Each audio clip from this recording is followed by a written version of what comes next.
Maureen Jones McPhee, and I live in Marston's Mills.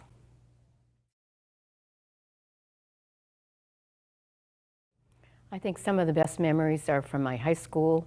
I graduated from Barnstable High School in 1961 and forged friendships that have lasted over the years. And in particular, the last 10 or 15 years, we've had wonderful times forming reunions and getting together. So I think those were the happiest years. Well, my former husband had a job at Cape Cod Community College. So when after he finished his time at UMass, we returned to the Cape, and shortly thereafter he started teaching at the college. So I then became the mother of a son and a daughter, so I was a, quote, stay-at-home mom. And so opportunities didn't arise until after my children were older.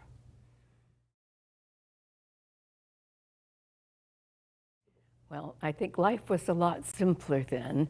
Our entertainment after school activities, we went to football games and basketball games and then record hops, and if you didn't have a date, you went as a group. And there was a tremendous sharing of, just being together.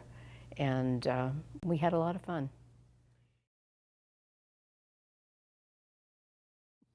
I was born in Milford, Connecticut. My father was working on helicopters for Sikorsky, and my mom and dad and my brother moved to Milford, Connecticut. I was born there, my sister was born there, and we moved back to the Cape in 1948. So everyone thinks I'm a native, but I'm not. In Ruth Rush's mind, I'm a Washashore like everybody else. But I've lived on the Cape and in Marston's Mills for most of my life. My grandfather, Loring Goodspeed Jones Sr., owned the cash market in the center of Marston's Mills. And he also sold cars from there. But in any event, my dad was born in living quarters that he and my grandmother had to the rear of the store in 1915. So I'm part of the Marston's Mills Joneses. And my uncle, Loring G. Jones Jr., took over the cash market. Later on, he was also the postmaster in Marston's Mills. So my roots are in the mills. Actually, before I retired, I took a giant leap and I decided to look for a house other than one I had lived in on Long Pond for almost 40 years. And I bought a house, also in Marston's Mills, 2 miles down the road. So that was my giant leap of faith. I moved 2 miles down the road, which was a wonderful move.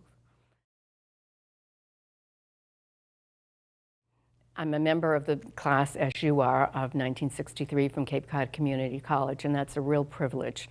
And I do remember sitting on this floor, and I also, when I became the town collector, my office on the second floor was the same office that Dr. Bartlett used and interviewed students, and in the front office, myself and some of the other secretarial staff helped out with bookkeeping duties and record keeping because everybody pitched in. There wasn't enough staff to handle things. It was a small class, it was a milestone, and we came from various areas and we got very close. Some people lived in, who commuted from New Bedford lived in Hyannis, and it was a chance to meet new people and new experiences, different, not cultures, but people came from different backgrounds. It was a lot of fun, and we had a wealth of information that we wouldn't ordinarily have. And I certainly wouldn't have gone off to college. I wasn't sure what I was going to do with my life. And so it was a good opportunity for lots of people, and has continued over the years to be a stepping stone for other things for lots of students, and older students too. Well, when I first started working in the tax collector's office in 1982, and I worked in the outer office taking money and helping with the clerical work. And then I went next door to the senior center for 5 years, from 1990 to 1995, with Paul Amara, who was the first director, and it was a wonderful job. And then in 1995, Pat Packer, my predecessor, decided she was going to retire, and the ladies in my office said, why don't you run? And I thought, well, I had gained some administrative experience at the senior center. I would give it a try, and what did I have to lose? So anyhow, I ran in 1995 and was elected, and then in 99 and 2004. And it wasn't exactly, there were some computers. The systems were a little bit different, but I remember in 1982, every year when we had issued tax bills, we would post the payments, the abatements, and the refunds to these giant books, which were kept in the vault. And I mean, they were fairly heavy. So in the time that we became more computer literate, things changed. And in the interim, I'm not sure exactly when this happened, probably the late 90s, early 2000s, we started computerizing the records that were tax records on a disk and sending that information to tax services that garner that information for banks and mortgage companies. We'd send them a disk with the information, thanks to our friends in the IT department, and then they would review it and get the information for their various banks, and then they would send the payments back electronically. The payments would be there, and then the checks, of course, would be in hard cash. And, you know, within a matter of 5 minutes, all these payments were posted. And it just utterly amazed me, because I knew the hours and days that we had spent posting and cross-checking information. And so that was just amazing. So it's come a long, long way. And that was really amazing. Well, it does. And that was in 1995. And the town was growing, and the number of accounts were growing, but also during that interim I served, the town went from semi-annual tax bills to quarterly tax bills, which is twice the amount of bills to be processed. So that was a real change. And so that's a struggle, because you don't get extra staff. You know, you have to learn to do with what you have, and you know, make adjustments. So the current town collector uses a lockbox service for those payments, which is very, you know, like you do with your light bill. And so that helps a lot, but that was a doubling of the workload, really. And what people don't realize, there are a lot of excise bills in this town, and that initial billing comes out in February or March, but then people change cars or change plates or whatever. There are a lot of excise bills in this town too. So anyhow, it was a challenging job, and I was blessed to have wonderful staff and cooperation from other departments, so it went well. But in 2007, I was looking forward to retirement.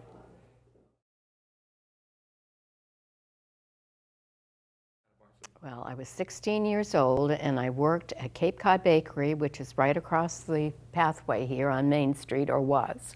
I think it's now the jewelry store, for Clovis and Reading Poyant in their bakery.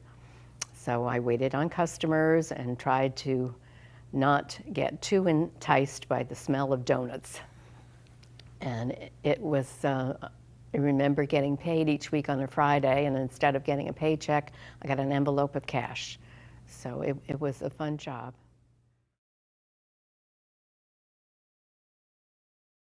Well, each week, and I'm not sure what day it was now, but the officers from the correctional institution over in Barnstable would bring in the trustees to collect the old bread for the county farm. They had pigs and animals and such, so they would come through the back door of the bakery, and the staff, and I guess there was just one other young girl, and I don't remember now, but we used to be a little bit apprehensive at their coming.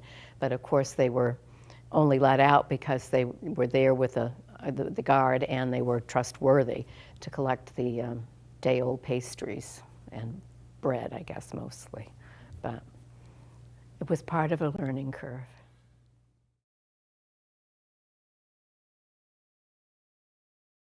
Well, I love the beaches, but I also like my own backyard. It's peaceful. I have a nice deck and sunny, and watch the birds, and I enjoy that. And but I also liked Dowses Beach, Sandy Neck. Those are fun places.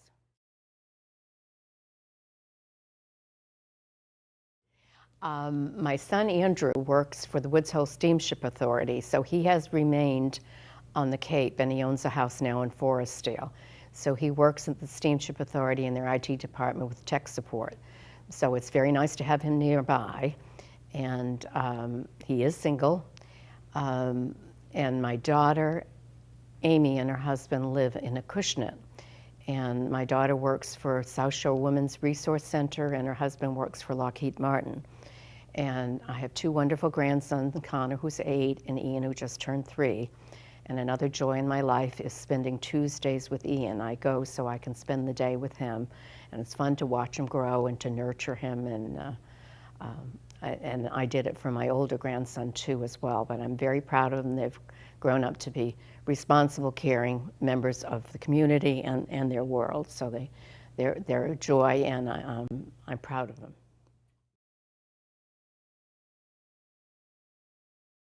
Well, I think primarily the most exciting day would probably be the graduation day from the community college here. Right on in this village green was the ceremony, and it was an exciting day to be part of an innovative start to education on the Cape. So that would be one of them.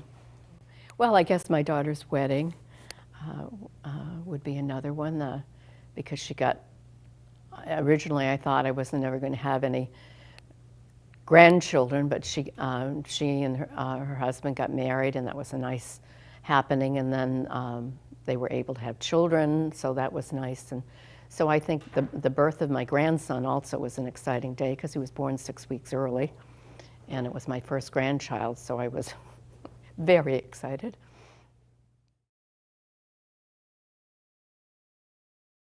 I think the strengths of the town of Barnstable are its people. I think each of our little villages has a village association of people who are active and contribute to their local community, but also the community of Barnstable. So I think our strength is our people, and people still care despite the fact that they have busy schedules.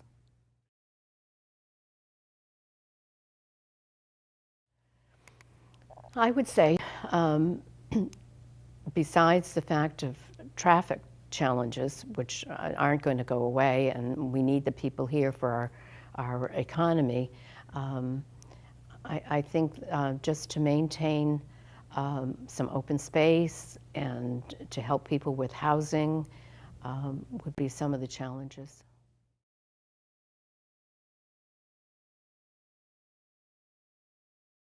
No, I think things are running pretty well.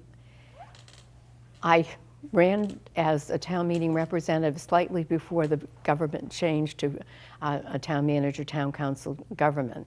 And those were in the days of town meeting, and things were voted up and things were voted down. And I think things are working fairly well now, but I miss the days when, things got decided and didn't get sent to committee and come back and get sent to committee again. But I think things are working on the whole very well.